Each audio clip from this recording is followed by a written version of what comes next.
Welcome. What's going on? How's everybody doing?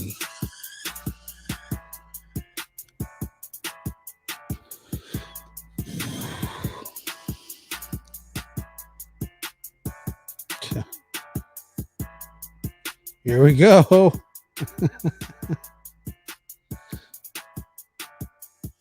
I'm here. I'm here. Yeah, I'm kind of sneaking in. I wouldn't expect a lot of people, but that's okay. Always. What is that? Quality over quantity. Always. Thank you guys for being here.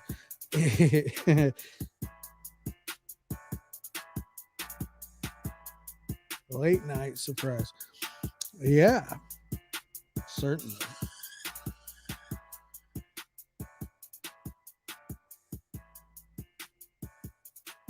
I think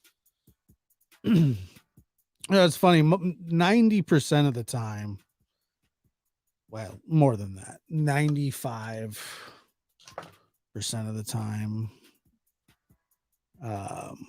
maybe more. I have a plan, a game plan, a outline, whatever. I write a lot of stuff for shows, and there's structure to most of them. It hasn't always been that way, and sometimes I don't I don't necessarily I don't necessarily have anything particular in mind other than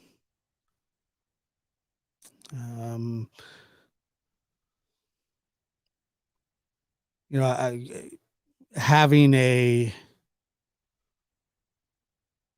safe conversation that some people crave, need, and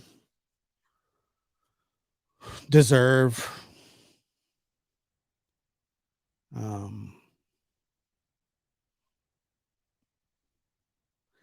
It's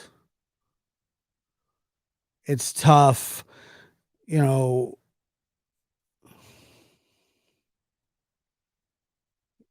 we deserve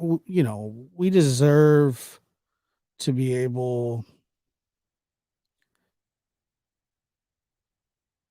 to talk to each other and be able to express ourselves and discuss the ongoings. But that's all I do, you know. That's all I do. That's about as far as I'm willing to go. It's about as far as I'm willing to go, and I'm not willing to go any further than that.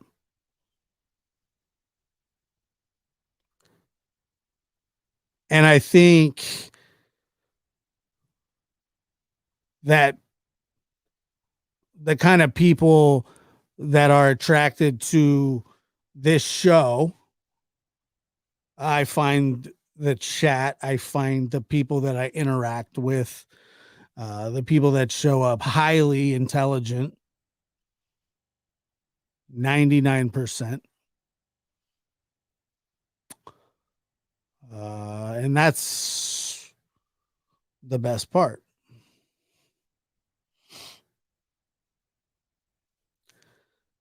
And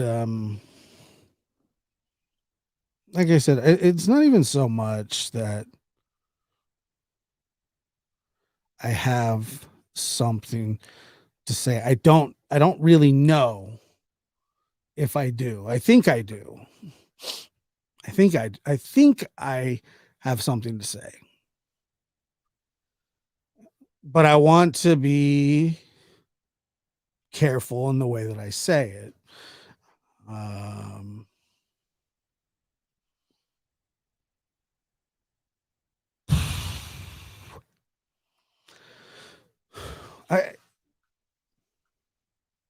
I've noticed that, you know, the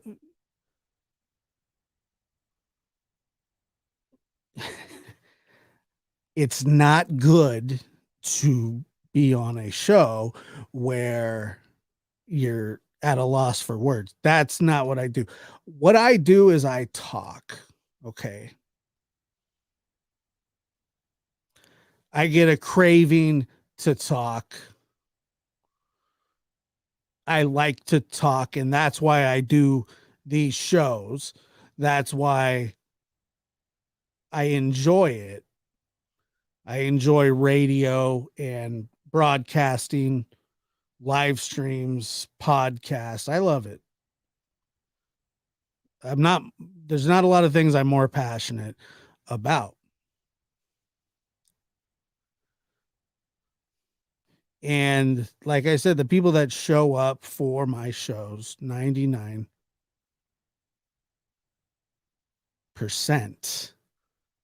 are just intelligent, bright,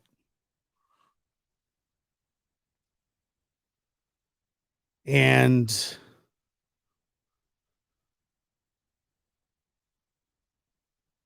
I just want you to know that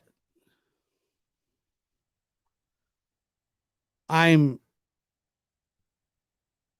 I'm invested in this as much as any of you,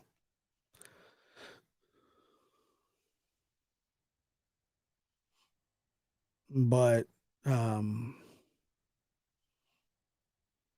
I get disappointed and let down. And maybe it is, a lot of it is just me personally, it's myself, because I allow myself to get high hopes for things, and sometimes they don't turn out the way that you want them to. That's just life. Everybody knows that.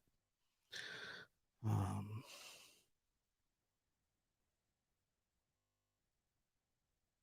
you get your hopes up, and you think that things are going well, and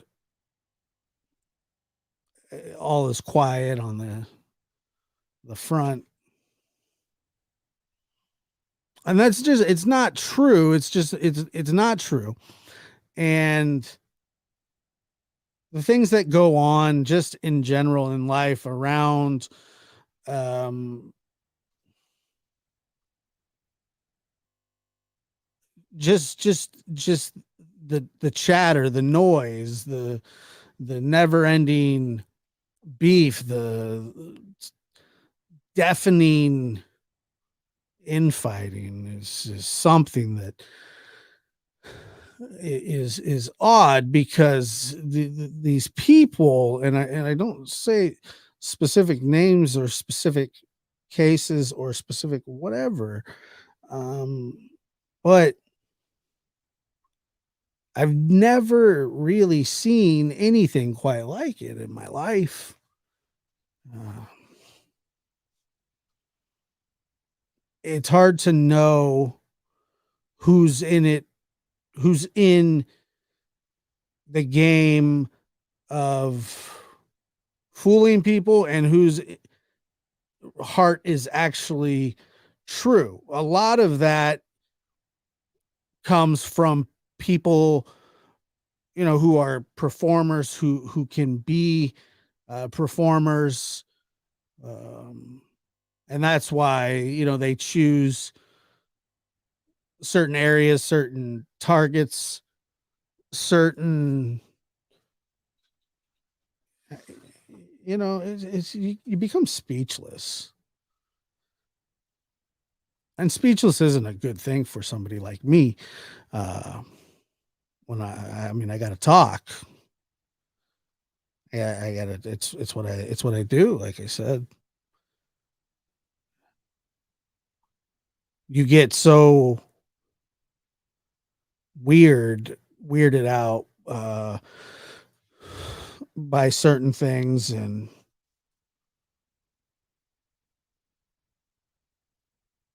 Mm.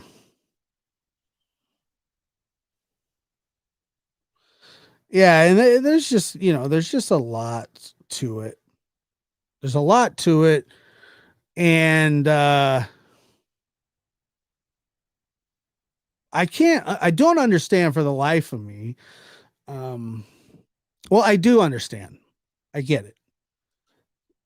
It's not even when we say true crime cases. You guys got to think about it this way.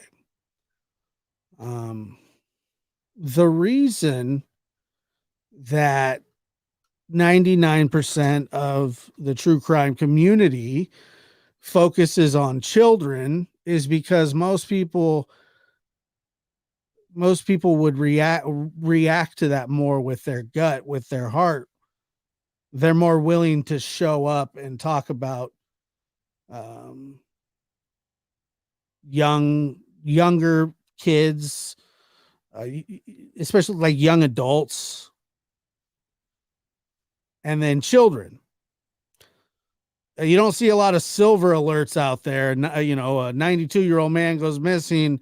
He's been missing for how long? Not a lot of people are jumping on YouTube talking about that.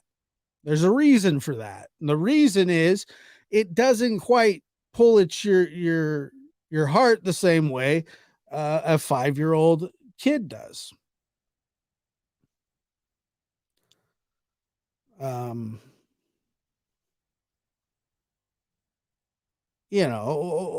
old people go missing all the time. They wander off. We don't have a huge line of people lining up to talk about that, because it's not as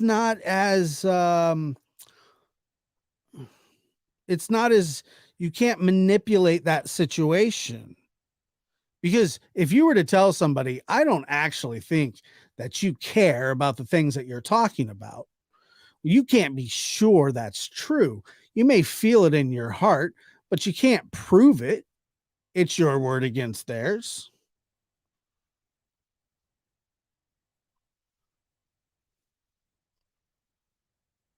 It's your word against theirs.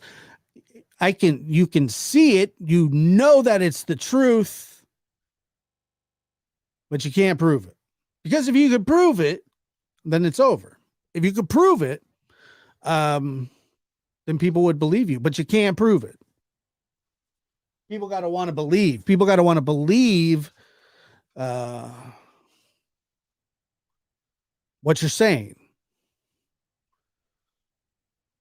And if people aren't willing to believe it, well, not a lot you can do about it.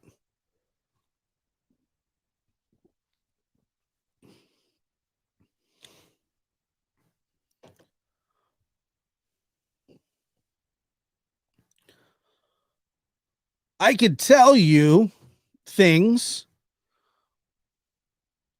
and I could tell somebody something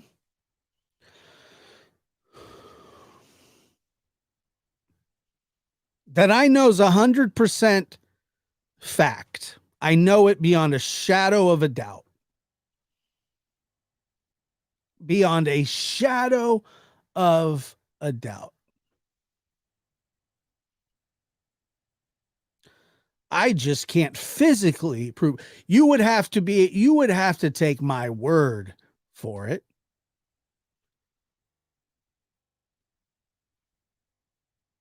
You would have to take my word from it for it. Because that's all I can prove to you. But I can tell you inside of me that I can read what's going on. I see it. And most of you that are here see it too.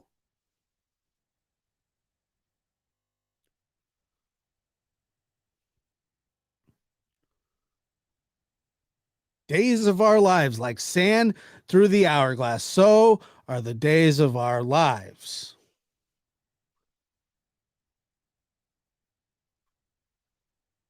There, you know, the drama industry, the movies, the TV shows, the Bachelor, um,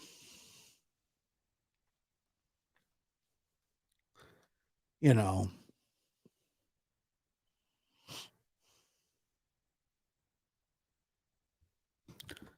it's odd.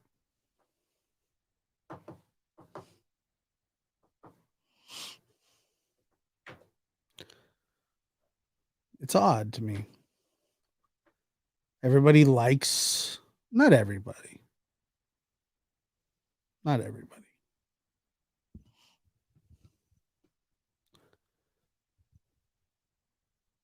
but it is bothersome.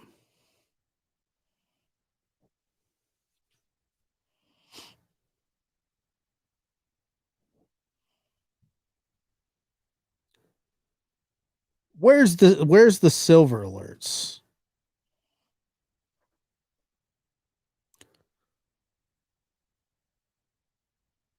Where are where's the actual concern? Where is the um where does the truth lie? I mean, we all have people that support us,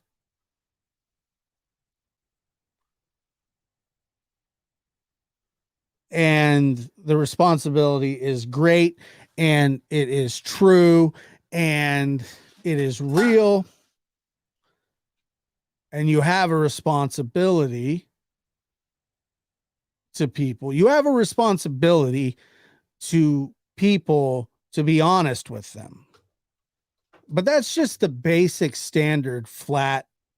That's just the bare minimum, Uh people, if you say, "Oh, you're so classy, you're so this, you're so respectful, you're classy, that's the bare minimum. That's the standard, okay? It's what everybody should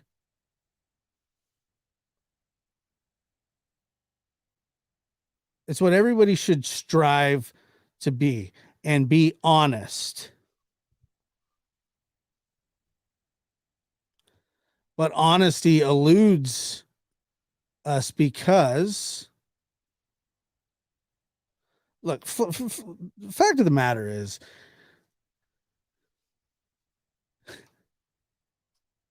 there are so many people out there that get taken on a ride every single day.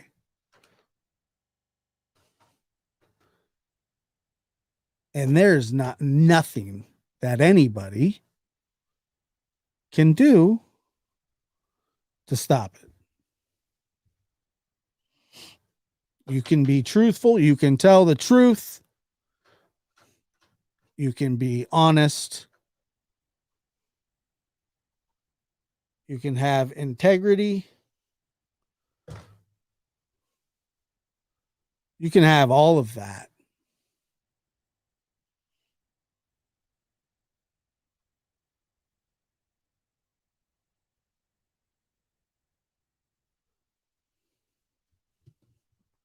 But if you don't have truth, you have nothing. You have to make up lies, but you live the truth every single day. And the truth is written all over people's face. They just don't know it.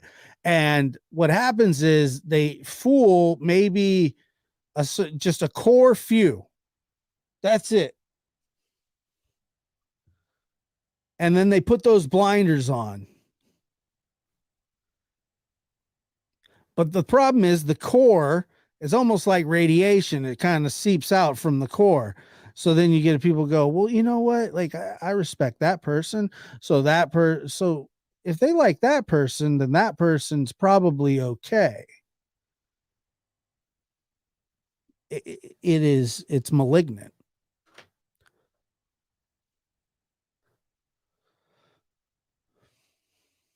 It's malignant. It's a travesty.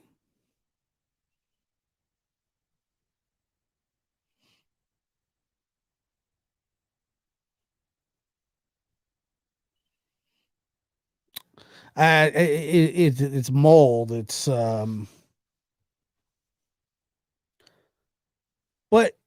the one thing that I never understood or have ever understood is are people, and I don't know, and that's why I'm asking. I understand that some people are gullible, and I get gullible, but this goes beyond being gullible. This is what you see in life everywhere you turn. Blind loyalty. Blind loyalty.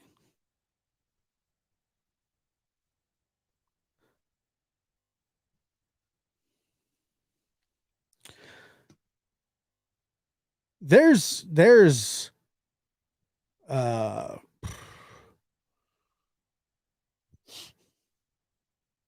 there's an ebb and flow to this thing,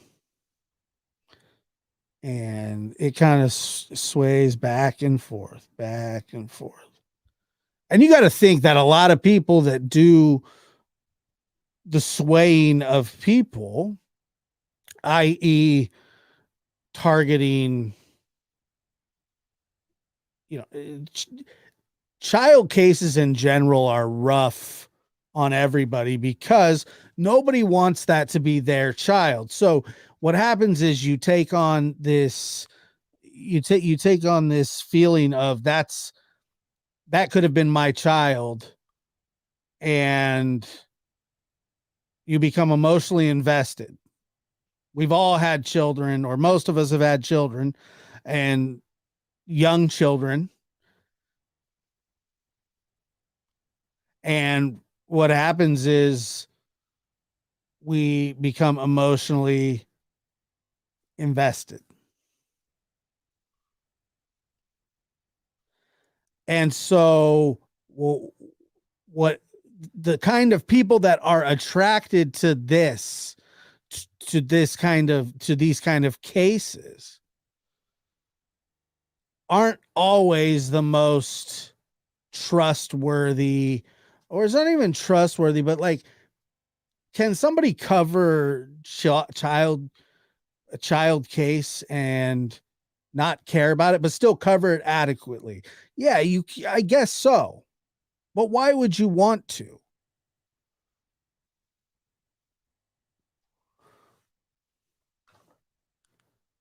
You know, if you don't have a passion for something, then why do it? Well, the other reason would be that it pays well, I'm assuming. So there's two reasons you do something. You do it for the passion, or you do it for the money. And I'm telling you that I know I can see a lot of these people. I can't prove it, but I can tell you that a lot of these people don't actually have this kind of passion. They've had a lot of other passions in their life. Okay. Look at where they come from.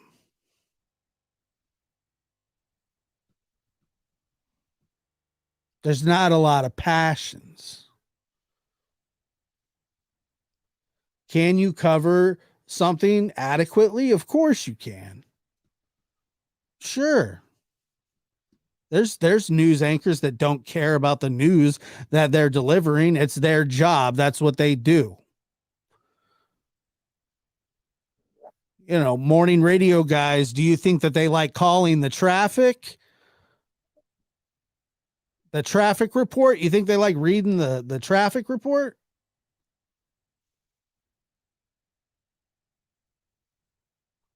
No. They do it because it's their job, because they get paid to do it.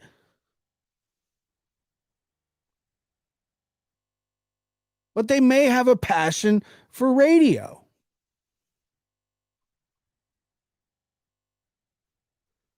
And so they're willing to put up with the part of it that they don't like.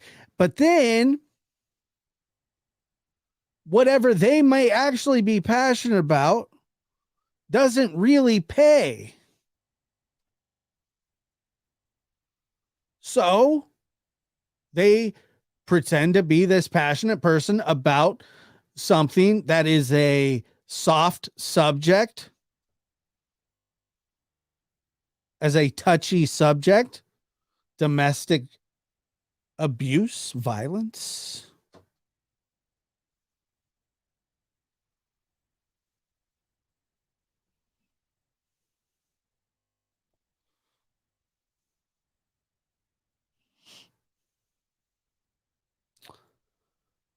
You know, the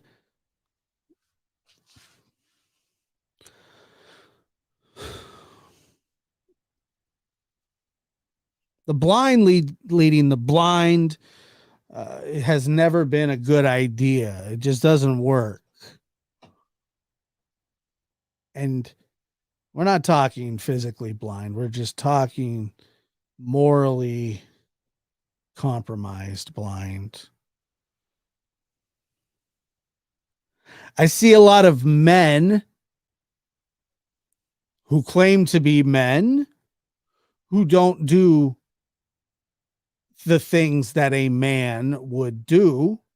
That doesn't necessarily mean you're not a man, but it means you're not a good man.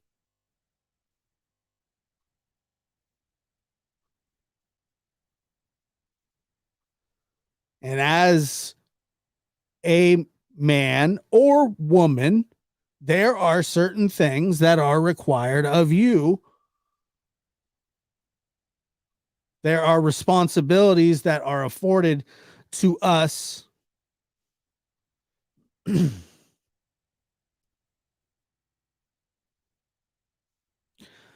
And we must know that the bare minimum is not really enough. But not only do they not do the bare minimum in their own lives, and take a look at the lives of these people. They're all wrecked.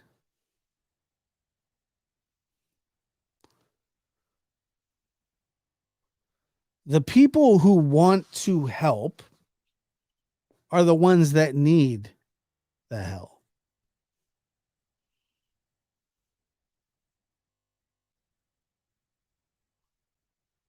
I've never understood, nor will I ever understand, how people get fooled so easily.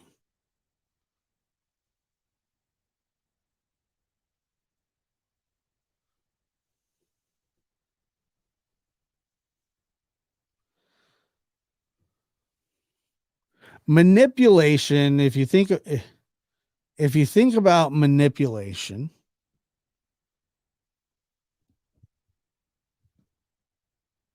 and the way that it's used in a lot of different ways. But it's always used for the person that's using it to get what they want over what really doesn't need to be. They're manipulating you or me or us or anybody else into a position of vulnerability through, say, their emotions. It becomes about their emotions and not necessarily about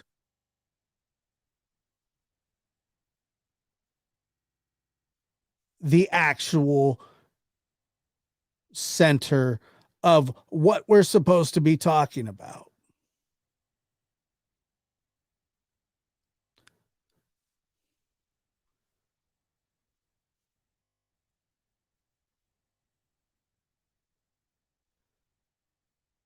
That's what we're supposed to be doing. And the problem is you sit back and you go, well, what exactly can you do? And the answer is nothing. It's not up to you. It's not up to me. The people that are doing this know that they shouldn't be doing this, and they're the ones that need to make it stop. There is nothing I can do. There is nothing you can do to stop that kind of behavior. You can make a million videos, you can public shame, you can call people out by name. They don't care.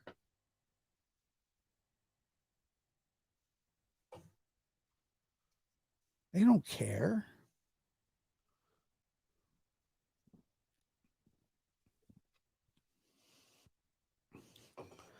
But that's why we're here.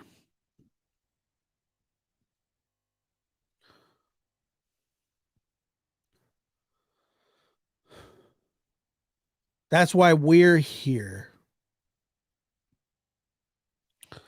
We're the resistance.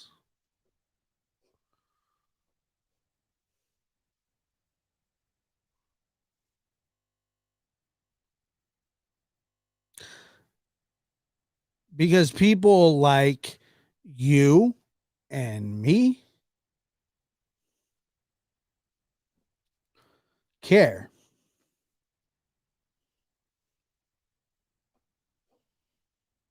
I've said this before, and I have no reason to um, tell you these kind of things. The reason that I'm here and haven't ran off yet, screaming, is because I feel like the people that think like me also need to be represented.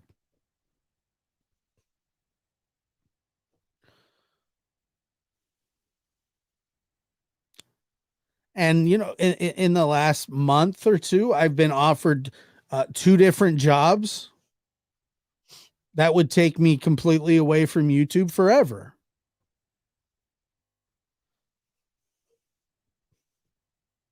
And I'm not necessarily ready for that, I don't believe.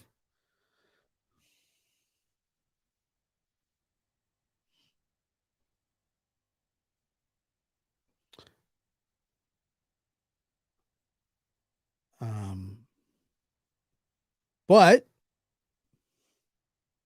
you never know.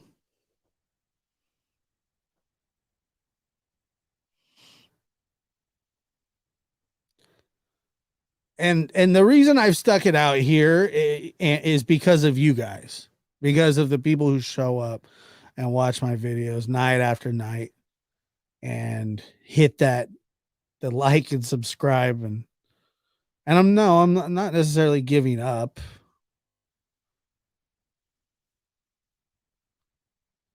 But this is a passion. The thing this right here is a passion.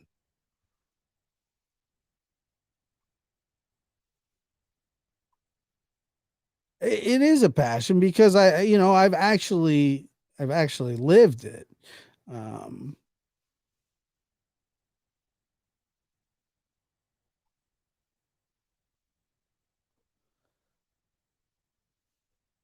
it's not, look, the decision will is mine and ultimately will be my decision. It is the you know it,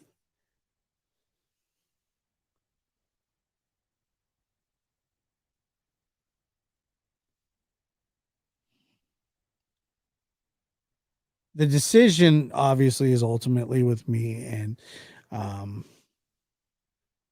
and I cherish that.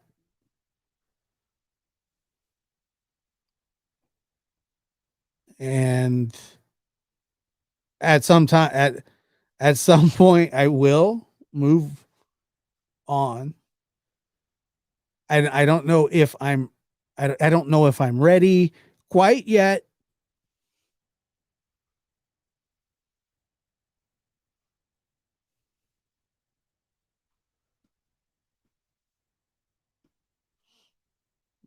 I don't know if I'm quite ready yet, but I could be at some point.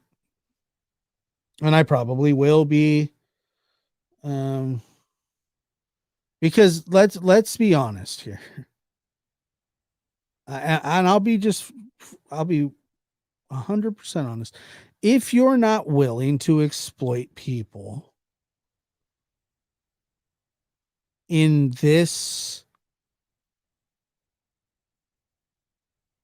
like on this in this community,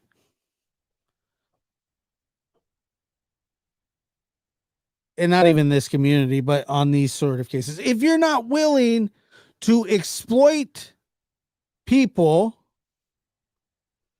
I mean, it's not really it's not really like a career business.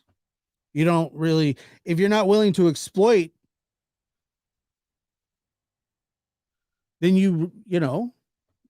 there's it's not something that I would ever completely walk away from.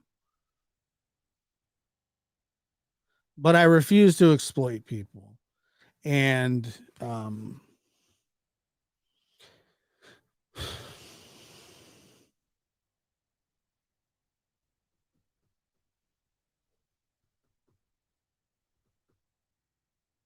mm, it's crazy to think about.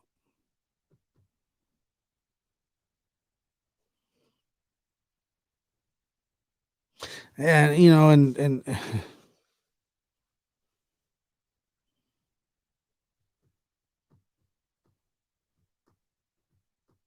so it's not, and it's not about money, because if it was about money, then you would exploit, unless you can't do that and sleep at night. I don't have an Amazon wish list. I don't.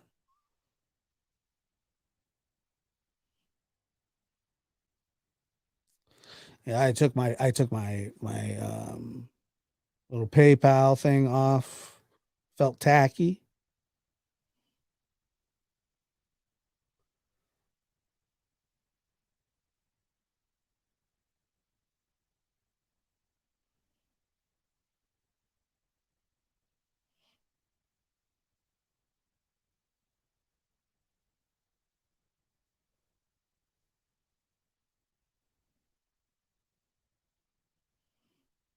Mm.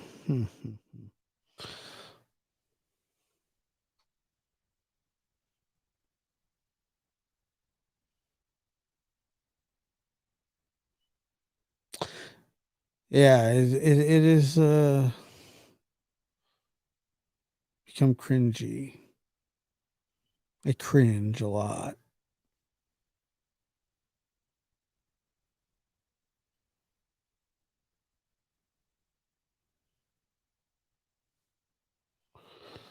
Exploitation. I'm not.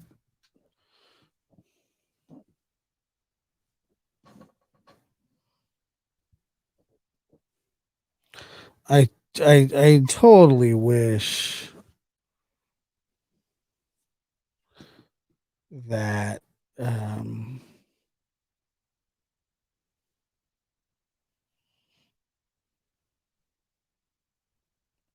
I wish that people could see it more. I wish I could make a bigger impact at some point, but I've come to the realization that I cannot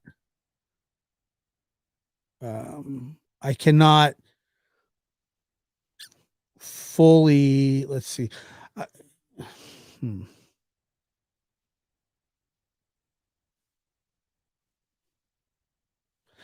I can't fully put, my heart and soul into it.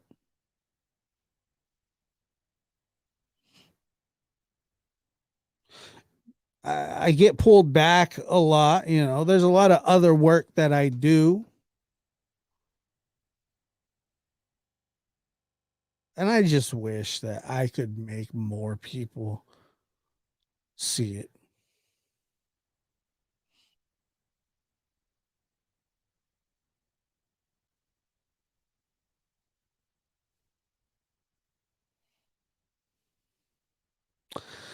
Well, V, it's not helping Summer.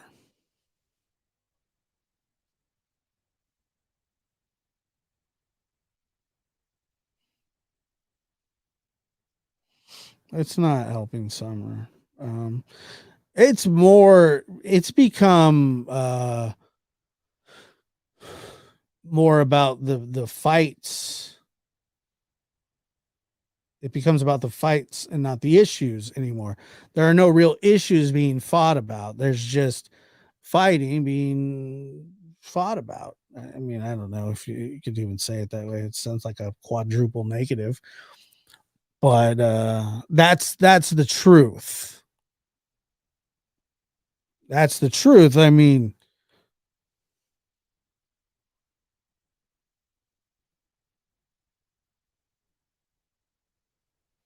hmm.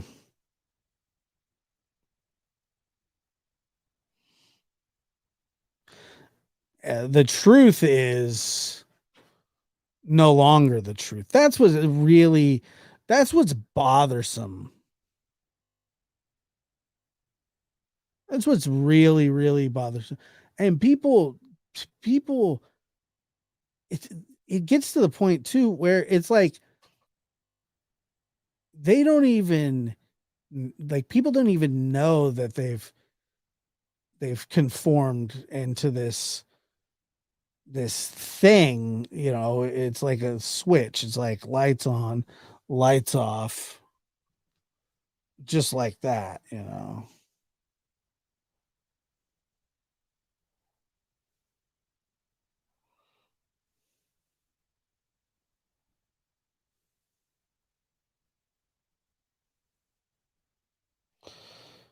Um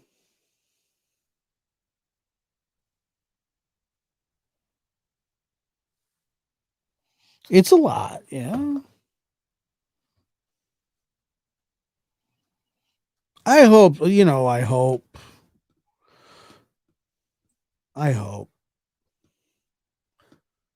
I just I one of the main things that's very bothersome to me is that I just don't like people being lied to.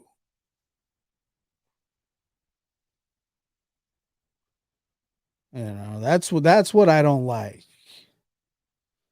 Be honest and be real and say who you really are.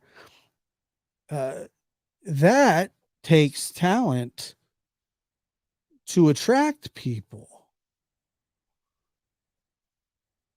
not this fake.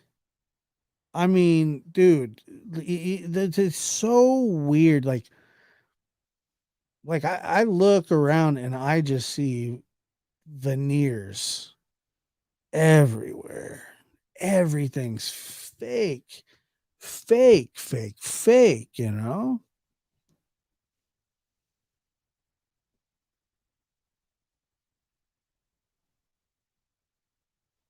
The fakeness,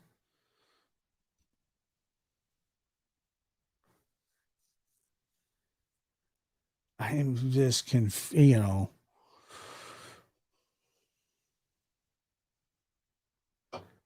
and I don't, the thing is too, like, you want to leave it up. The thing is, you want to leave it up to say like karma, but I don't really believe in karma. I'll tell you why I don't believe in karma. A lot of people believe in karma. I don't believe in karma. And here's why. I don't believe in karma because some of the best people that I know have had terrible things happen to them over the years, and they've never done anything wrong to anybody. And, they turn 40 years old and they get cancer and they pass away a few years later. That if karma really existed, little kids wouldn't get sick or go missing or, you know, I just don't believe in karma. I maybe believe in what goes around comes around. I guess I would believe in that a little bit more than karma. That's for sure. But because karma is like, you know, yeah, there's little kids that, karma is not real. I don't think so.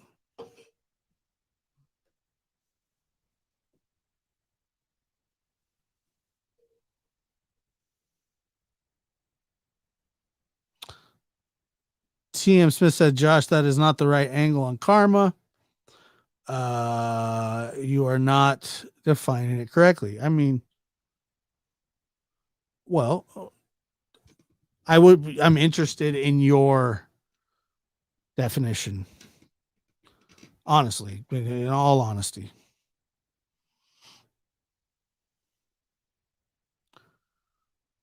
But I just don't know if that's, I don't believe in it.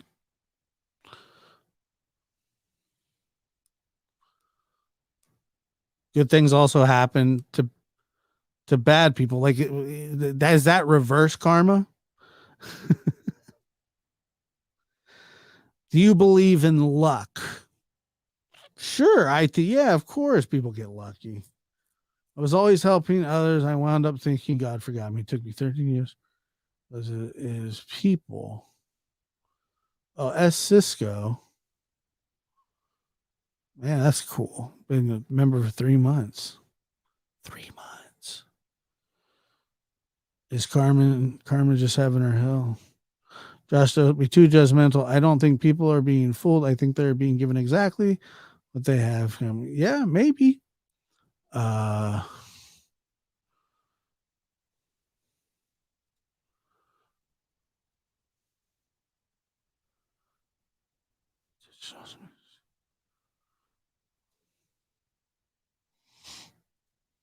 let's see here. I don't usually. I'm going to try it.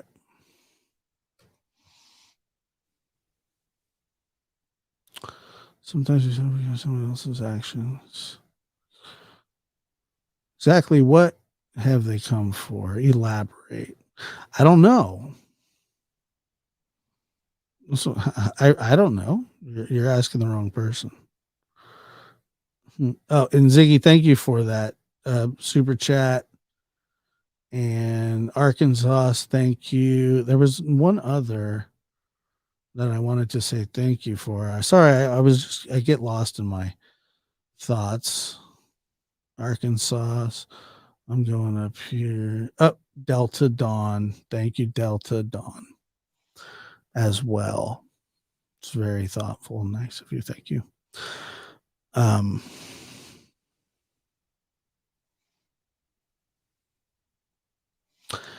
yeah, man.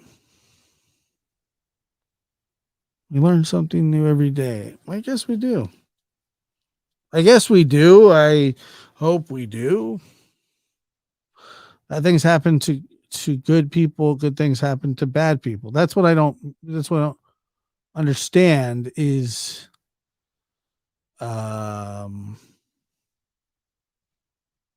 unicorns are real, says Josh. Hi. There is a link. I threw the link up if somebody wants to come up and explain to me what they feel karma is. I would be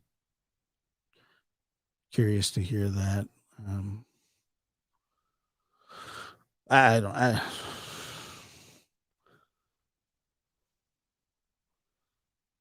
Yeah, Scott. What do you mean understand reincarnation? I mean, I guess I understand reincarnation.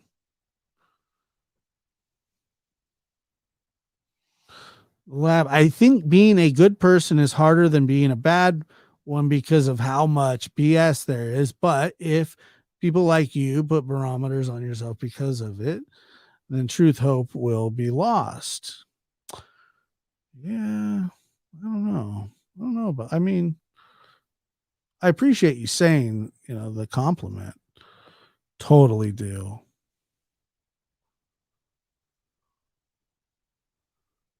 Totally. And Cam says that she just assumes that karma is real just in case. I need to watch the last lecture again. I've watched it several times now. It's good. Tina Marie, thank you for becoming a member.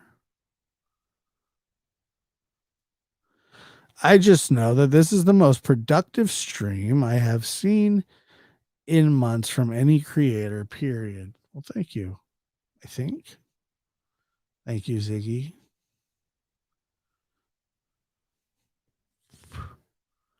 Thank you.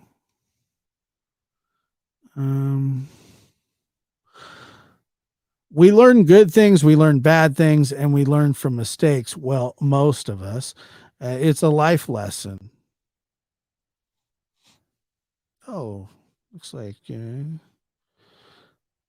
is that you, Scott? Here, let me go. Full here. Let's see. I would imagine that's Scott H. Yeah, it's me. That you, Scott? Yes, sir. Hey, what's up, man? How you doing tonight? Hey, how are you?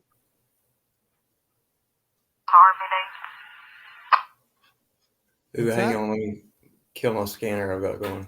410 East Watterson Street. Okay, sorry about that. I forgot I had it on in the background. It's all good, man. How are you? I'm doing okay, man. How are you? Good. You're out there in Tennessee, yeah? I am. Are you within miles of Kingsport? I am. Okay. What's the feeling around there, man? People are wanting answers. I mean, is it like you go out into town and people are talking about it? Well, I mean, if it's brought up, but I mean, it's just not like, like everybody's, talking about it in the grocery store lines or anything. But Yeah. I mean, it has been 7.5 months, and with very, very limited representation or briefings from Hawkins County Sheriff's Department.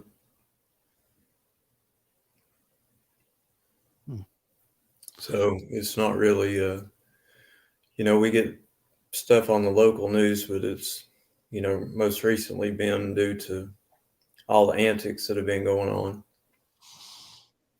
Yeah, well, I mean, that's really what it's been from day one, isn't it? Right. It's very. It's just been a lot more often because there's been so many things that have been going on, and new people showing up and high profile things, the behavior panel, and then Dr. Phil, and then, Brian Enton from News Nation came down, and, so there were a lot of high profile things. So that kind of made the local news stations, they had to get on and cover all that stuff. And then that's when they had, Jody Sue on the local the local news, and then more interviews with Don on the local news, and then coming straight out of that, we lead right into, the quote unquote protest or whatever, and then their antics, and then the Whales possibly pressing charges on them, and then the related, recent domestic violence call. Yeah, what'd you think? What'd you make of that? Well, I called Hawkins County Sheriff's Department about that, and I also called. They referred. Well, I got the information that I needed from the Sheriff's Department, and they referred me to dispatch.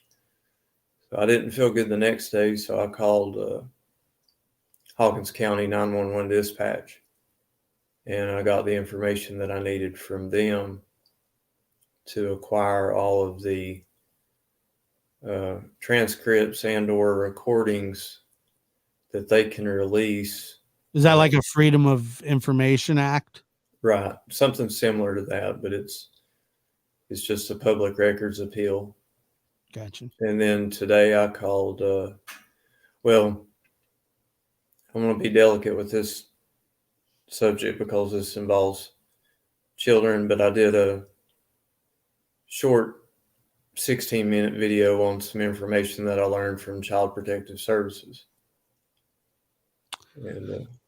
And is that video up now? Yeah, they're all three up. Okay. They're all three. And it's involving the wells. Yes. So the Child Protective Services was more of a general, but I guess the way that I presented the video, it could be assumed, very heavily assumed that I was referring to the wells. Yes. So, but the person that you were talking to wasn't actually familiar with their case. Oh, no. It's just they were. Oh, they were familiar with the case, or are familiar with the case. Gotcha. So was it like a leaked thing? I mean, is that how you had to do it? No, it was, I mean, they didn't because it's, like I said, it's very delicate. We've got minor children involved, and I'm not going to pry into that. But what they did do is they referred me to where I could go to the Tennessee Department of Children's Services website, and they referred me where to go on there to look at what constitutes the grounds for neglect,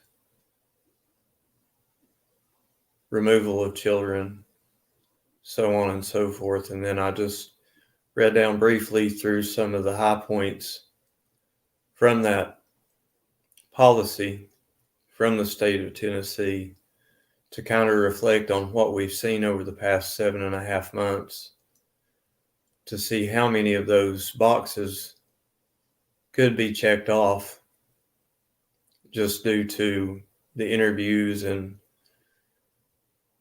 the whales being on panels and the whales being on the news and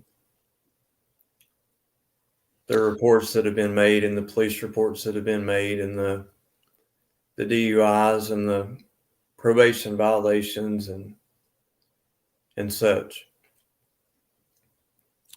And how that this definitely has something to do with that. As someone so eloquently put it in the comment section of that video, for those in the back. Yeah, usually when people say for those in the back, it's meant at the ones at the front. Right, yeah, exactly. But during that article, I left the link so that people could go and read for themselves. It takes you straight to the state of Tennessee Department of Child Services page, and there's hyperlinks within that link that I was reading that would take you to separate sections to show when and how and to what capacity law enforcement was involved with Child Protective Services when it came to cases of neglect, and had to do with there was sections on there about drug test of parents and how all that can be the procedures that are followed for all that. It's very enlightening, answers a lot of questions. If you're willing to read and see what the facts are about what Tennessee law states, instead of just trying to draw things out of the air that you think that it should or should not be.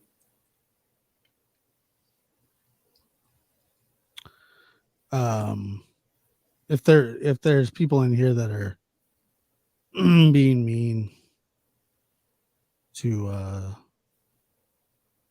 Ziggy or Scott. I can take them being mean to me. Oh yeah, we don't need it. We don't need. I mean, there's no point. Well, I mean, there's no secret. I kind of bring controversy wherever I show up, but but okay. Well, how about we just why? that's a good question. Why? I mean, I know. You would have to ask them. I think one of the big raps on you was that you called someone like a mean name. I did. Okay. I think that's one of the main raps, right? Like, does that get brought up a lot for you? Not anymore, I don't think, because maybe by this time people have had enough time to reflect on their own lives and see that they've made mistakes that maybe they probably shouldn't have. Mm-hmm. Yeah. Yeah. You know, I look, and I'll be just flat honest with you. I have a problem when people just in general talk to people in a bad way, but I mean that goes both ways. A Sure. lot of people don't understand that it goes both ways. And you know, Well, it's not something that you practice, right? no, Of course, yeah. I mean, but some people earn it. look, yeah, I'll never doubt. I'll never deny that some people have things coming to them. And it's not up to me to necessarily draw the line at where that is. But you know, I've been in situations before. I've been in situations before where let's maybe put it this way. How do I say it? I'm no longer willing to take bullets for anybody else, or be the regulator of things that are right. And that's all. The only real way I can control that is on my channel, if that makes sense. Right. Because I've been on many other channels where it just turns into just a psychotic mess. Not, I've been on your show and it was totally fine, but I'm just, there's multiple other shows I've been on before where it's just like, well, how did I end up in this situation? I've been there too. Yeah, it sucks, you know. So, but that's all I know. And that, like, you know, on when people come up and have bad things to say about others, it's not necessarily helpful. And I think that we've learned that over time. Well, you've got to realize, you know, and it's not an excuse or a justification for my actions. I'm not saying that at all, but I had to face I was brand new to YouTube. Mm-hmm. I had no idea about the backbiting and the backstabbing and the trolls and any of that. I thought people would be genuinely interested in factual information, and then you've got people coming at you sideways, and you know, generally, at least for me, in the culture that I was brought up in, you react because you just don't make it if you're a pushover. your life is very, very miserable because you allow people to make it miserable if you don't stand up for yourself and you don't play the doormat. So I don't do that, and I have very strong convictions about things, and I won't bow, and nobody's going to make me bow on those. Having said that, I had to face a very, very steep learning curve very quickly. And it was, it was overwhelming. And sometimes, when you, at least for me, I won't say when you, I'm saying for me, is when you have unexpectedly have all that stuff happening from all different angles, from people that you thought were quote unquote friends, regardless of, most people have a reaction. And, sometimes the reactions aren't necessarily what they should have been. But once they're done, they're done. You can't take them back. So, what do you cower up in a corner and quit living your life, or, do you move ahead and progress from there? Yeah, well, I like I think that we all learn or are supposed to learn from our mistakes and get better every day. I mean, I don't know. You you were talking about Buddhism earlier. Was that what you were talking about? Actually, Hinduism. Buddhist? There's a difference between Hinduism and Buddhism. Buddhism sprung from Hinduism.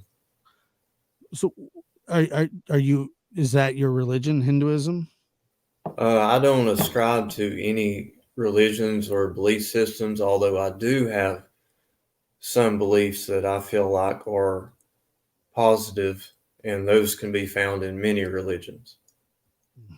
If I were to ascribe to any type of belief system, it would be a practice Advaita Vedanta, which is more of a philosophy than a religion or a specific belief in anything. So you're not the typical Southern Baptist. Absolutely not. Okay.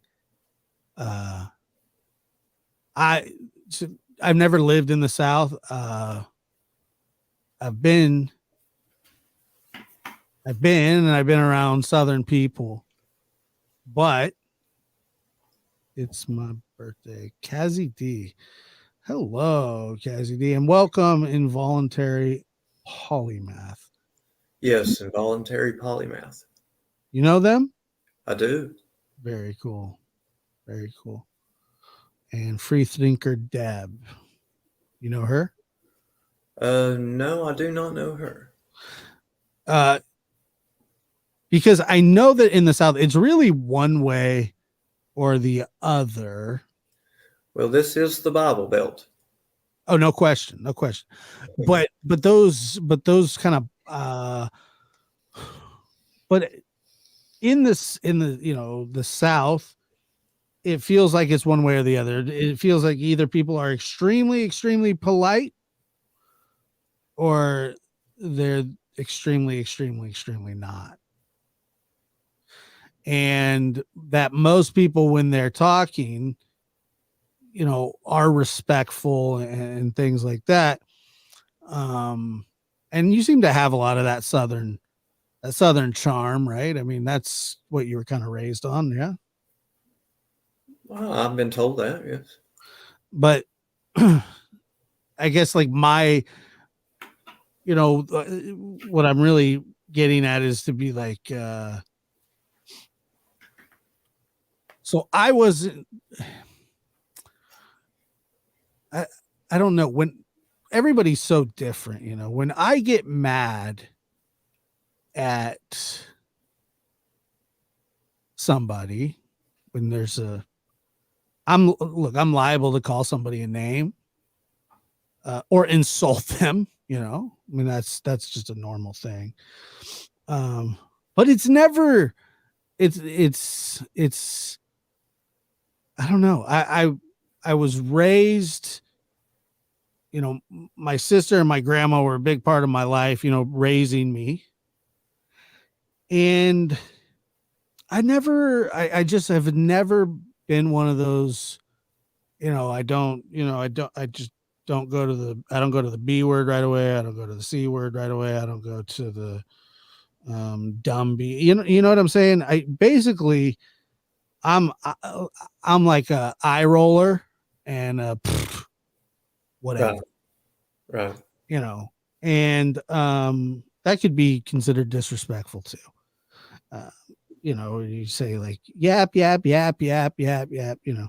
And I've said things to people that I've, you know, completely felt wrong about. Maybe I didn't, it wasn't even necessarily that I said the wrong thing, or maybe it was the way that I said it, or I said something I shouldn't have, but I still meant it. You know what I'm saying? Like I've done that too. Right. That has happened to me. You know, it's just like, well, are you sorry you said it? And I go, well, I guess. But like, you know, like you said, some people have things coming. I don't know. You Well, know, and you have to look at, like you said, that, you know, we're so different. There's so many people that you can offend different people in so many different ways, and different people can be offended in so many different ways. mm, mm-hmm. Now, I'm going to be me. I'm not going to be everyone else, Right. because But Scott, you know that there are certain buzzwords that offend almost everybody. right, but those same buzzwords have absolutely no effect to others. So do I censor myself on behalf of the ones that are going to be offended? It's like we had a conversation, you know, when all that was going on. Someone made mention, you know, a person that I used to collaborate with, they made mention, they were like, Scott, you do realize that the true crime community is 98% women? And I said, yes. And I also realize that 98% of my subscribers are still subscribed. There you go. Okay. That's absolutely true. But I think like when you say like one word might not, I think that, okay, What? I think What? that 99% of people, if you use a certain word on them in directed to them, maybe I'm not talking about the people that are listening from the outside going, oh, that word doesn't offend me, because there's a lot of those kind of people too, right? Um, it's when it's directed at a certain person, 99% of the time, it's going to be um taken the way that it was intended, right? Well, I try to be very specific. When I chose to use that word, I fully understood the gravity of that word. Gotcha. Fully understood the gravity of that Sure. word. Sure. And I used that word Deliberately. deliberately for the case in which it was involved. Sure. Had it been a lesser attack towards me, then there probably would have been a less harsh word used. Yeah, I would look, I never even heard it. I just heard about it. Now And there were a couple of people that I did say that to, and I realized that I was in the wrong, because as I learned, like I said, a very steep learning curve in YouTube Yeah, land. look, man, the circumstances that People will switch things around and misrepresent it. And once I learned that things had been switched around and misrepresented, and said person hadn't actually said or done those things to me, I wrote a lengthy apology email to them, admitting to them that I was completely in the wrong for using that term towards them. And I hope that they took my sincere apology, and I truly meant it. Mhm. Sure, I understand that. Now, some of those didn't get that apology. And some of them, most likely, I hope they're not holding their breath, won't get that apology. Mm-hmm. Sure. I mean, look, the circumstances and the things that were going on at the time were and I'm so glad that we're past that part of it. Well, see, the thing that gets me is that's been months ago,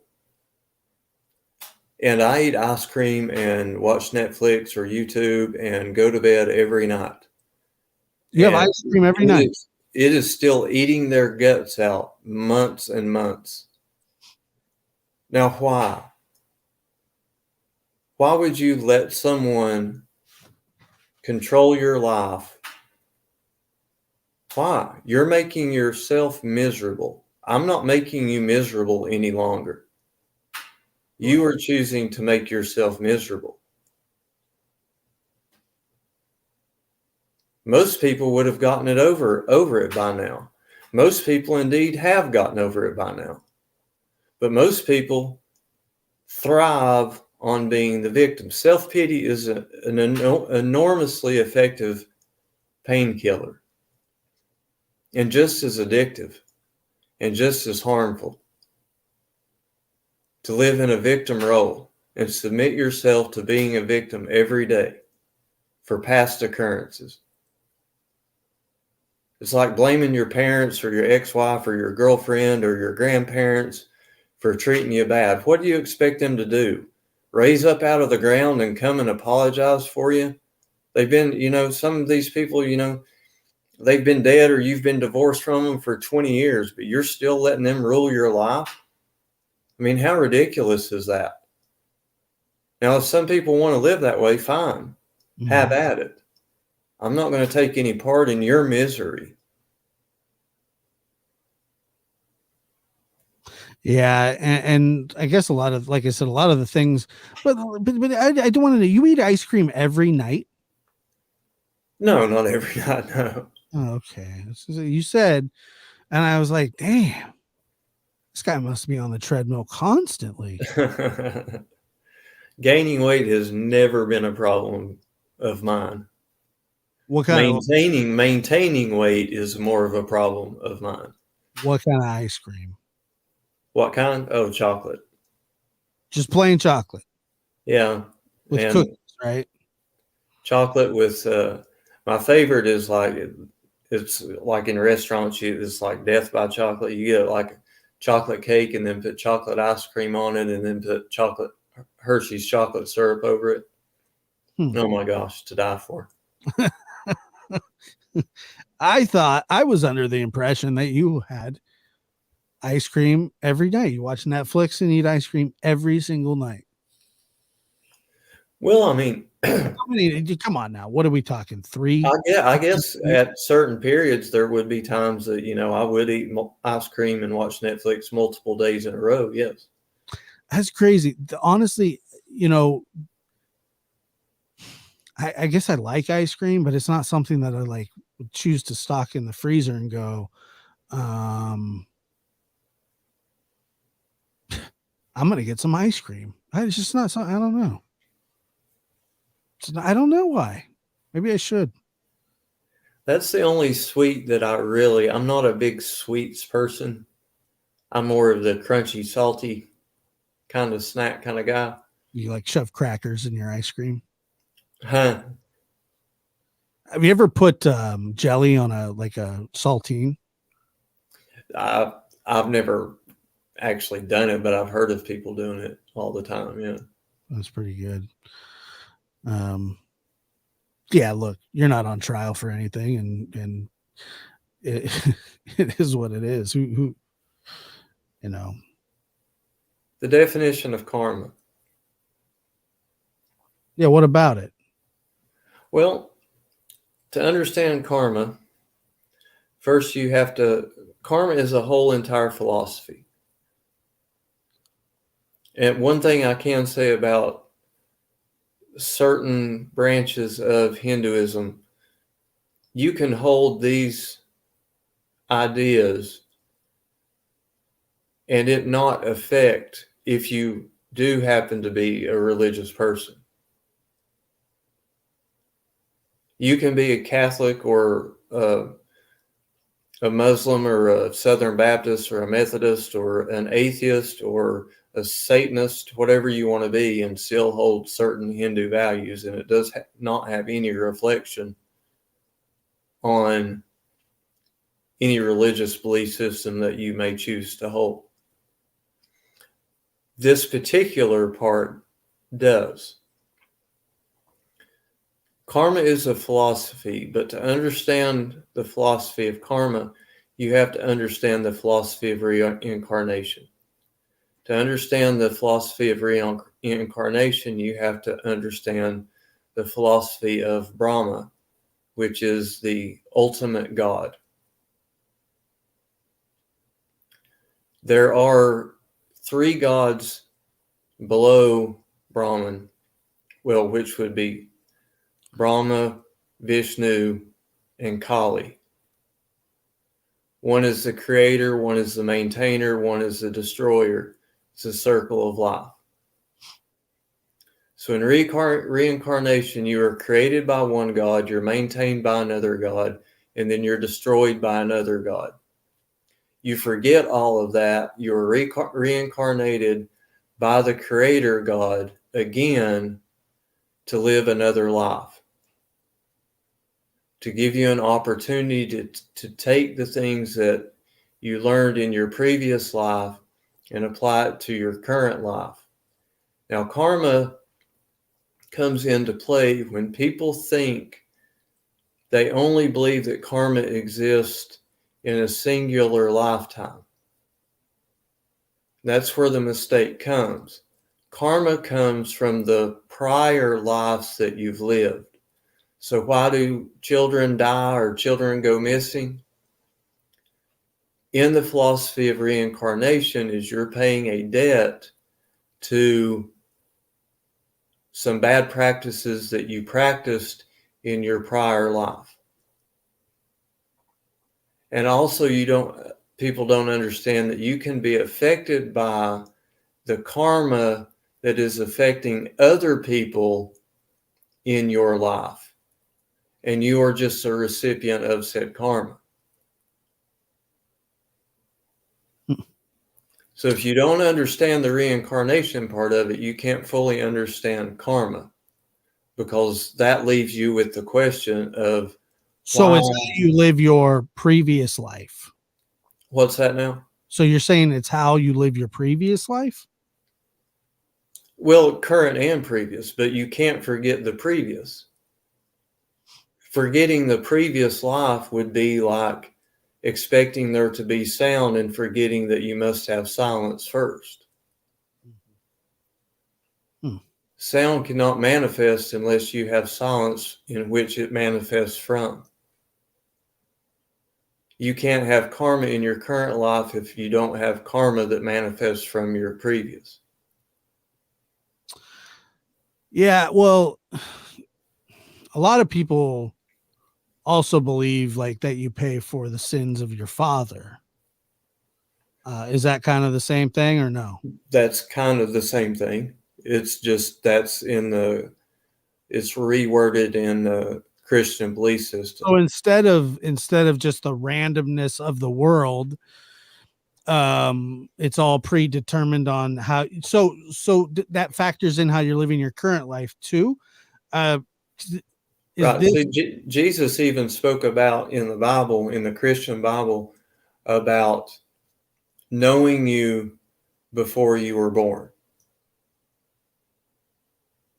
Now, how could he know you before you were born? That must mean that you existed before you were born. Was it possible that he could have been referring to that you existed in a previous life Mhm. and he knew you then? Because remember, there's a creator God, a maintainer God, and a destroyer God. But the ultimate God, Brahma, is the main one. Okay. Now, taking all this into consideration, you have to remember that the Rig Veda is the oldest spiritual literature written in the oldest written language, Sanskrit, that we know of, which is arguably written in 8000 BC. Now, there have been a lot of different religions that have came to be since 8000 BC. Now, how have all of those been reworded and rescripted, and the stories have been retold into different languages so that those groups of people could understand what the original message was meant to be from the Rig Veda?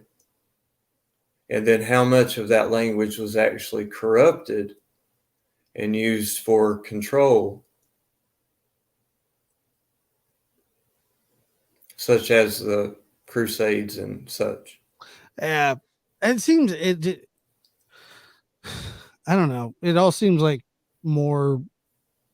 It just seems like philosophy, really, to me. I mean, It that's is. And right, that's what I was but not happening. based in anything. This is all I'm saying. Like, not based on anything other than if, like, if you were to tell me that what you just told me about karma, and I have no reason not to believe that you know much more about the idea of karma and reincarnation than I do, because I believe in neither.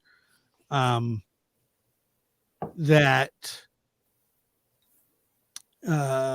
it just seems like it's, somebody's idea that's been passed down for generation and generation to generation.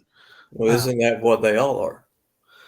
Yeah, but some of them are rooted a little bit more in actual history, right? Wouldn't you think? Because reincarnation, I mean, you're talking about previous lives with zero records. You know what I mean? Oh no, there's records of people, the swamis and such, just like they are in any religions, the prophets and whatever, depending on whether you have Muslim Islamic beliefs or if you have Christian beliefs. They had their own prophets and everything. They just called them something different. See, that's why you eat ice cream every night, because you know you're going to get a second chance at it. There you go. So you just pound that death by chocolate. Was that what you called it? Death by chocolate? Right, yeah. You're even tempting fate. You're knocking on the devil's door with even the chocolate you eat, because you're sold on reincarnation. No, Yeah. I'm not. I actually don't believe in the reincarnation side of it. Yeah. I mean, I just know and understand where that came from, just from other studies in philosophy. yeah, I somewhat more. There used to be this, I don't believe in stuff until stuff happens. That's kind of the philosophy. But I mean, I was raised in church and Baptist church, and you know what? It was some of the really growing up like that with the people that I grew up with. We made lifelong friends, and there were worse things, that were worse places we could have been. I mean, that's for sure. But you know, you know, I see people, everybody in the chat and stuff, it becomes which religion you believe, and you know, I'm fine with people's different religions if, you know. I also don't make fun of people that believe in like mediums either. I don't believe in them, but I got nothing to bag on somebody about. Just like, you know, if somebody's an atheist or somebody's a Christian, I'm not. I'd be the last person to bag on you about any of that, you know. Yeah, the mediums, I would say I'm skeptical. Probably, I would say I'm probably highly skeptical. But having said that, I do believe that there are people that do have stronger intuitions than others. Such as what? I mean, are you talking about the past or the future? Uh, one of my examples would be when I was probably around 10 or 12 years old, I was raking the leaves in my parents' front yard. That was one of my chores that I had to do. And I got this. Did they say that you have to do it or you don't go to heaven? No. That was mean. It was you do it or you're getting your ass busted if I come home from work and it's not Or done. you're gonna go to heaven. You could do it, or I'm gonna make you go to heaven when I go. Right. But I got this horrible, horrible bad feeling. And I just kind of shook it off. I mean, it was just like, it was a draining feeling. And I kind of shook it off and kept raking. And a few minutes later, 5 minutes later or something, a friend of mine's older brother shot up the road with his mom on the back of a dirt bike. And she was screaming like crazy because they were flying up the road. Mm-hmm. I didn't think anything about it because my friend's older brother, he was kind of wild and rowdy and everything. And he was probably getting a kick out of scaring his mom. So I keep raking and everything. Mom hollers at me for supper time. I come in, wash my hands, sit down at the supper table. Phone rings. And it's my friend's, my friend's older brother and his mother. It was their next door neighbor called. And my friend had just got shot up the street. And that's why she was screaming on the back of that motorbike, because her youngest son had just been shot and they were rushing over there to go see him. Mm-hmm. Before that, I had a very, very strong sinking feeling that something was wrong. So I would call that intuition. Did I know what it was? No. Did it feel like something really, really bad was going to happen? Absolutely.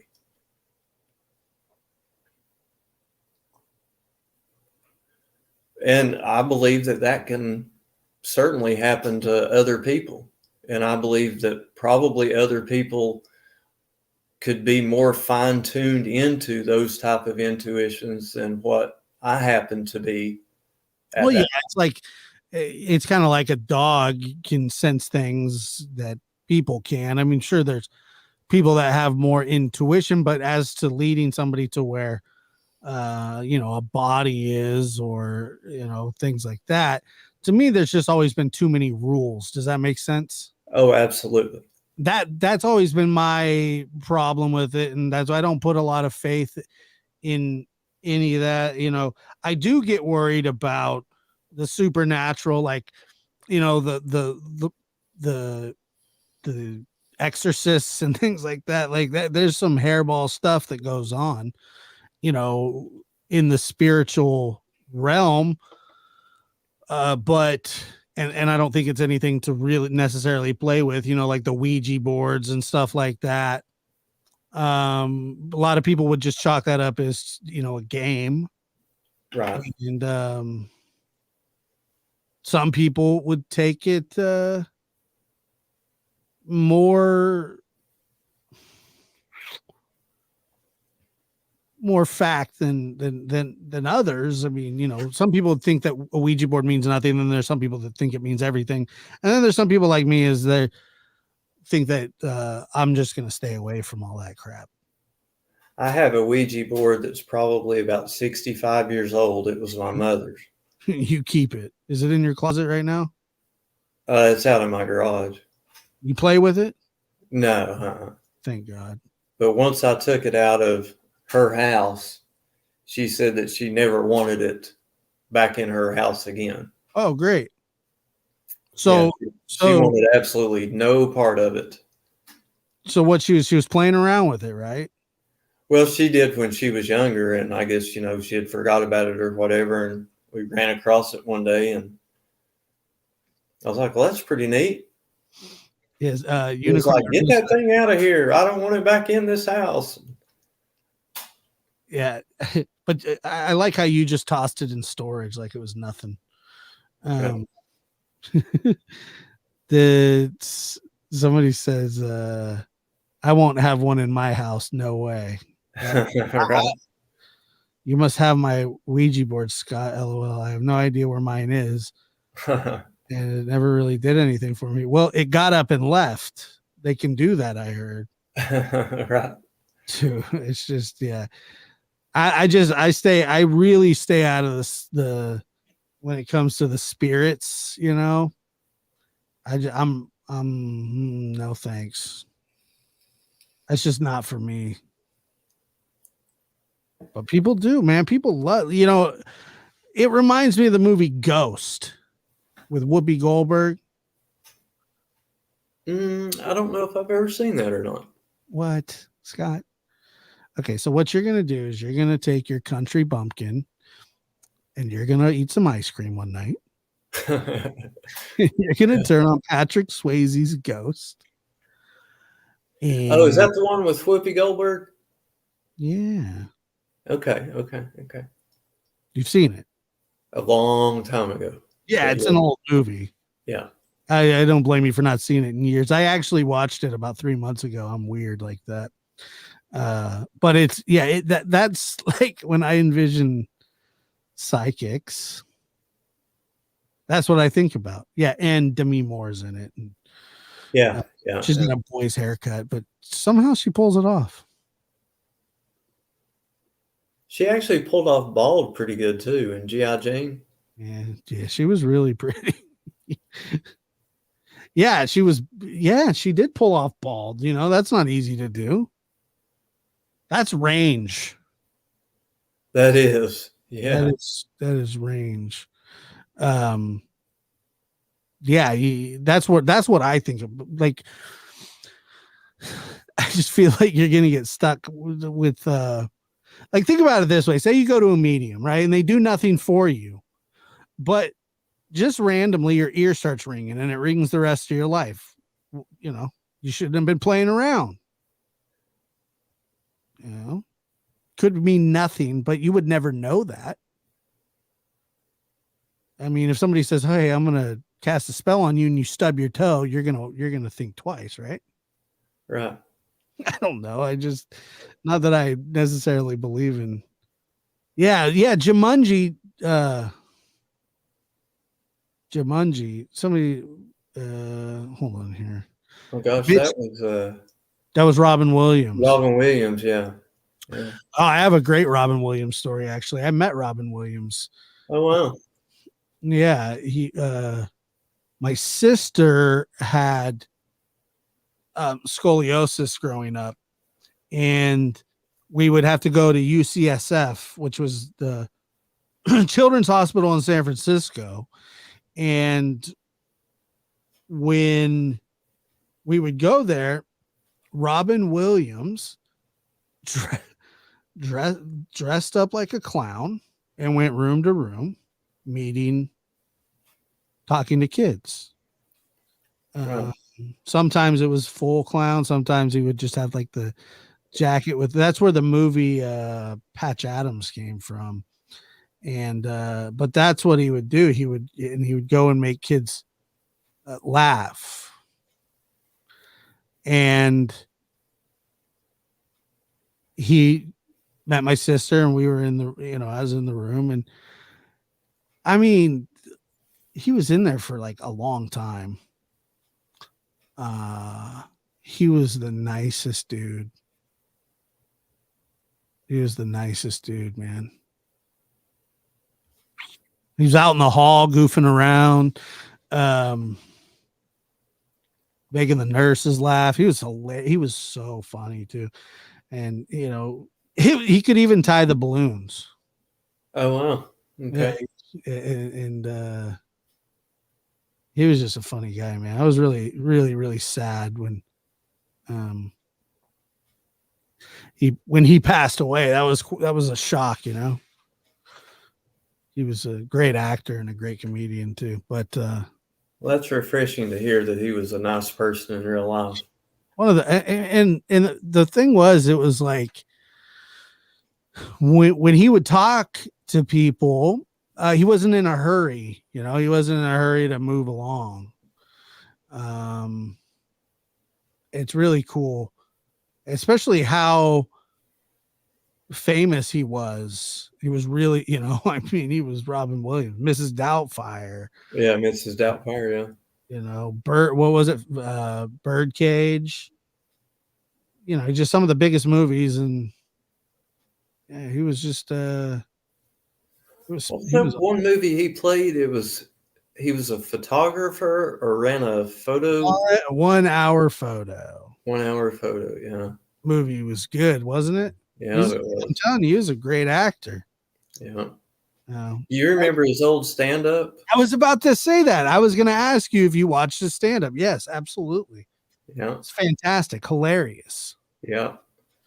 He was really into that physical comedy, but I mean, somebody said I liked Hook. Hook was a good one.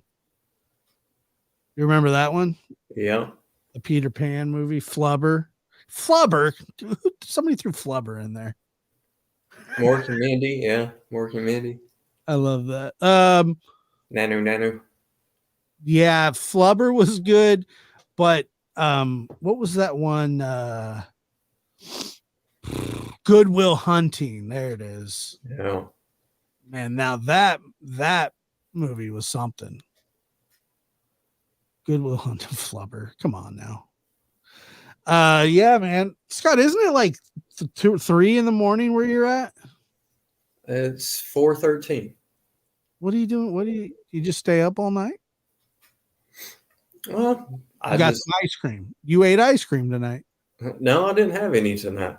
But you got some in the fridge, right? In the freezer? Oh yeah. You got one of those big blocks too, huh? Another Eastern philosophy: eat when hungry, sleep when tired. I mean, I think that's a world philosophy, really. Actually, do you know there's a meaning behind that too that's often misrepresented? No, I didn't. It's telling you to be present. When you eat, involve yourself in it. Appreciate the food that you have. Appreciate where it came from, the ground that it grew in, the weather that it had, the rain that it had to grow, to produce, the process of harvesting it, the plowing of the fields. You kind of got a little hippie in you, huh? A little hippie. Yeah. All right. Yeah. Well, no, I mean, I think I do too, but like, if I had to go kill my meat, like I'd be a vegetarian. I think most people probably would. But. Yeah. I have no interest in killing my own food but yeah, I like that, be in the present, when in Rome, right? Yeah. When in Rome is, I've always liked that saying. Well, the present is all there is, so why not be there? It's the only place that life happens. It's the only place that life happens. It's the only place life has ever happened, and it's the only place life ever will happen. And you're bound to that present moment within the realm of space and time, you are bound to that. And that's a fact. I don't know. Did you ever see my video that I did on time? Ooh, how long ago was it? Hold on. Is it on this channel or your old one? Can't remember. Let's see here. I could tell you really quick. I think it is on the original.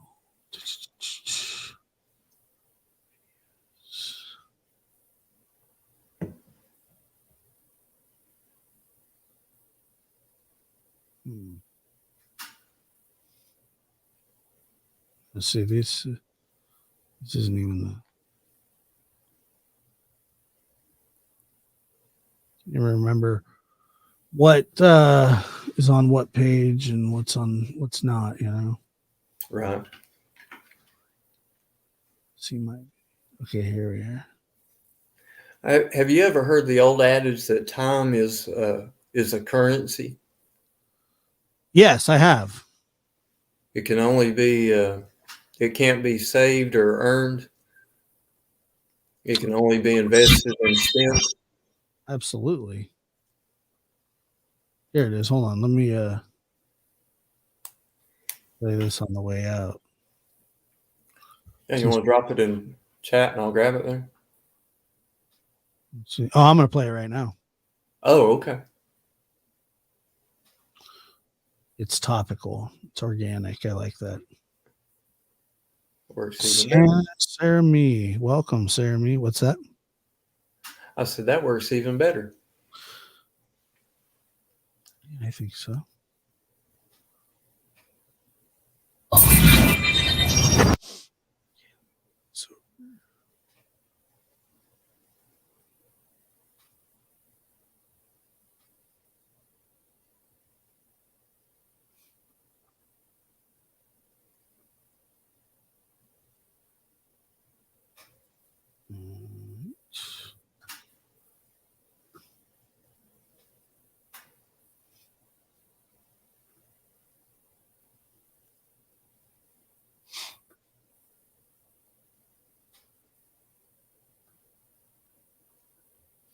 Yeah, I can't. This was a few months ago. It was a while ago.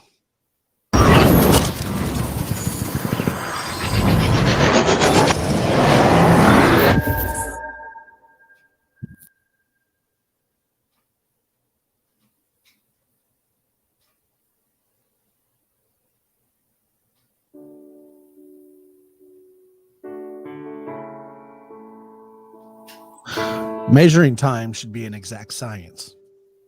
And I guess it is, but it doesn't feel like it. Some days drag on, other days fly by with no regard for people. Time is what matters.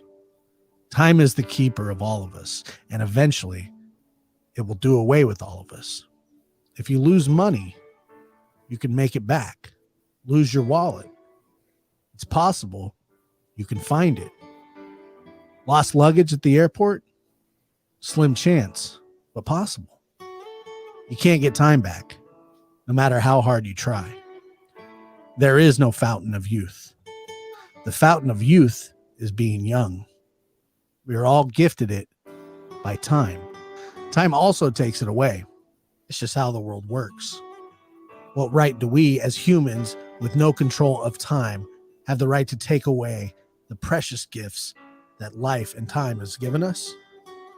Winter turns to spring, and spring turns to summer, summer turns to fall. And around we go, until we don't. Time isn't given out equally. Some of us get more of it than others. But no matter what, time is the most valuable thing we have. Nothing can slow it. Nothing can speed it up. Nothing can rewind it. And we don't own it. It owns us. And from the second you were born, the clock starts. And death is a certainty. That's when our time expires. We've run out of the gift of time. And as harsh as it is when it's done prematurely, if it's the universe who decides, that I guess I can understand. When it's others who decide, that's where it becomes unacceptable. Oren and Orson had time gifted to them by the way of life.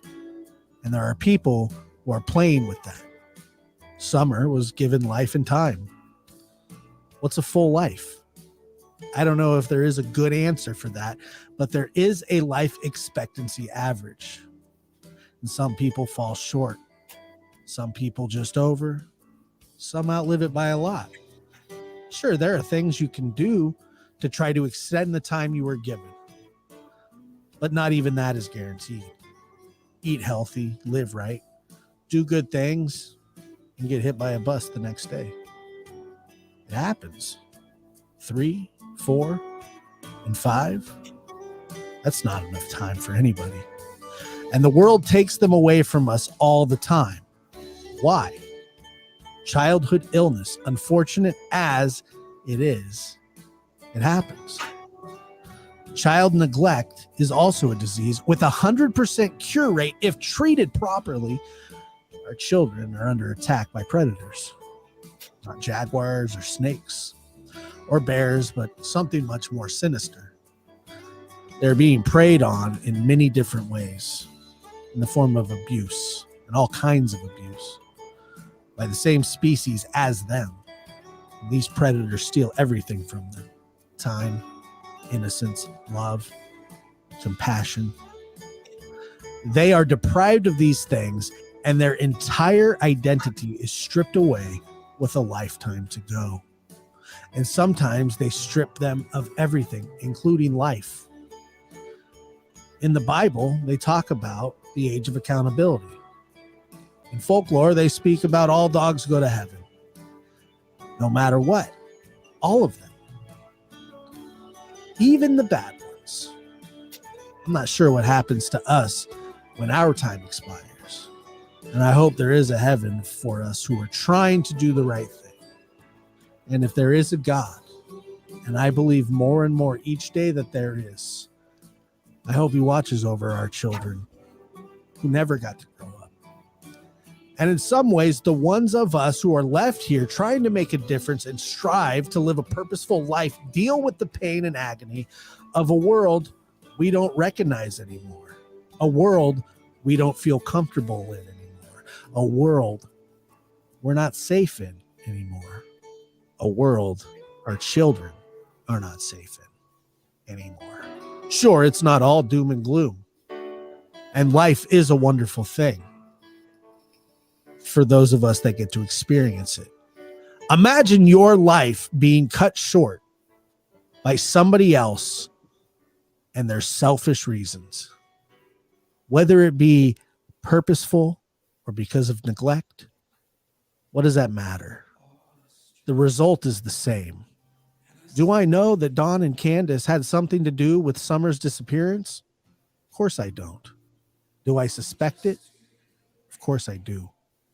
Do I think that they know more than they are telling us? Of course I do. The old saying goes, if it walks like a duck, talks like a duck, it must be a duck. But what if it doesn't walk like a duck? And what if it doesn't talk like a duck? But yet it's still a duck. How are we supposed to know how to protect? It's hard to walk and talk like a predator around normal people and maintain being a predator. Therefore, just because it doesn't walk like a duck or talk like a duck, well, that doesn't mean anything. The world is full of predators ready to eat us up at our most vulnerable times. And some of our most vulnerable times, if not our most vulnerable times, are when we are children and we can't defend ourselves, or when we are elderly and have lost the ability to think for ourselves and physically defend ourselves. Life is beautiful if you get to experience it. I'm no philosopher. I'm just someone who knows what humans are capable of, good and bad. And as good as the good things that humans do, Nothing ever shocks me as much as the bad that they can and that they do. Where is Summer Wells? Where are the West Boys? Where's Angel Nicole Overstreet? It can't be that everybody in the world doesn't know anything. Most of us don't, but somebody does. And the precious time that we are losing is irreplaceable. Accidents happen, and children get abducted. And you can say what you want about Dawn and Candace Wells. If my kid was missing, I would be screaming from the rooftop every day. I see no urgency. It's not their time that they're losing. They're free to have a cigarette or a beer, watch TV. That's how they're spending their time. Trezell and Jacqueline West, who knows what they're doing? Seemingly nothing. And how are we, the public, supposed to take that? It doesn't look good. Matter of fact, it's not good. And it indicates to me that either they know or they don't care to know.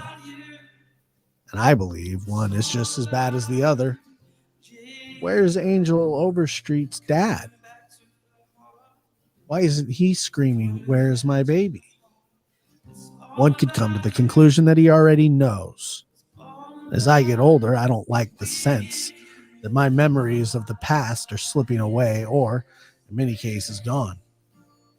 Research has shown that even our strongest memories change and degrade with time, and it can feel disconcerting to lose memories for those things that seem significant and important.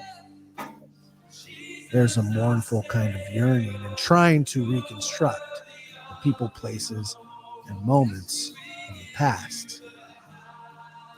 And sometimes I feel like the older that I get, the quicker time seems to pass. Well, it turns out there are real scientific reasons for that. Though physical time is an objective fact, mind time, i.e., your perception of time, is a little more subjective as you get older. Mind time seems to speed up. Let me try to explain it in a different way. Time is happening in the mind's eye. It is related to the number of mental images the brain encounters and organizes, and the state of our brains as we age. When we get older, the rate at which changes in mental images are perceived decreases because of several transforming physical features, including vision, brain complexity. The shift in image processing leads to the sense of time speeding up. The more familiar the world becomes, the less information your brain writes down, and the more quickly time seems to pass. When I think about Summer and Oren and Orson, the days that go by feel like weeks, and a week feels like a month. A month feels like a year. These kids aren't as fresh in our memory as they once were because of time. And it's on us to remind ourselves. Summer hasn't been missing 4 years. She's been missing 4 months. The West Boys have been missing for 10 months.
Scott, thanks for coming up and talking tonight, man. I appreciate it.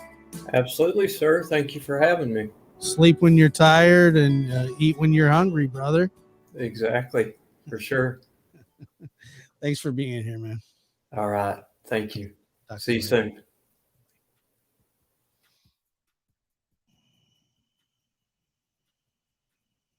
Hello again. This is Gary Meese with the case again. It is Gary Meese, but we're not going to listen tonight, Gary. Sorry, buddy. We're going to be back looking at the West Memphis 3 case. No, we're not. Thank you guys for being here. Always appreciated.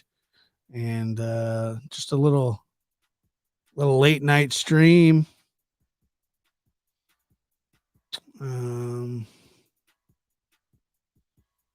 Yeah. Just felt that needed to happen. So thank you guys for all being here. You guys are so nice. You guys have a good night and sleep well.